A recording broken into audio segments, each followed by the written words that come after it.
حاجی special.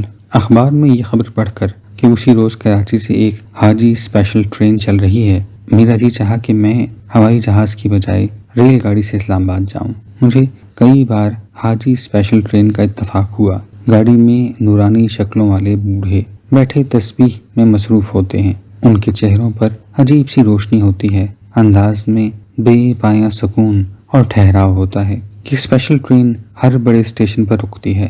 ہر بڑے station کے plate form پر لوگوں کا ہجوم ہوتا ہے، وہ عقیدت بھرے، اضطراب بھرے شوق سے حاجی کا انتظار کر رہے ہوتے ہیں۔ ان کے ہاتھوں میں پھولوں کے ہار ہوتے ہیں، ہونٹوں پر سبحان اللہ ہوتا ہے، دل اسلامی جذبے سے سرشار ہوتے ہیں۔ جب گاڑی پلیٹ فارم پر رکتی ہے تو اللہ اکبر کے نعروں سے فضا گونجتی ہے، پھر لوگ ہار باہوں میں لٹکائے ڈبوں کی طرف بھاگتے ہیں، ڈبوں کی کھڑکیوں سے نورانی چہرے جھانکتے ہیں، لوگ حاجیوں کے ہاتھ چومتے ہیں، ان کی بلائیں لیتے ہیں، ان کے روبرو سر جھکا کر کھڑے ہوتے ہیں۔ کوئی لفظ جو ان کے منہ سے نکلے اسے یوں دل کی ڈبیا میں رکھ لیتے ہیں جیسے وہ موتی ہو۔ اسپیشل ٹرین میں سفر کرنے والے حاجیوں کو کھانے پینے کی فکر کرنے کی ضرورت نہیں ہوتی۔ بیشتر اسٹیشنوں پر لوگ دیگیں دیگچے لیے منتظر ہوتے ہیں۔ ان کی خواہش ہوتی ہے کہ حاجیوں کی خدمت کریں، جنہیں خود حاضری کی سعادت نصیب نہیں ہوتی، وہ ان کی زیارت کو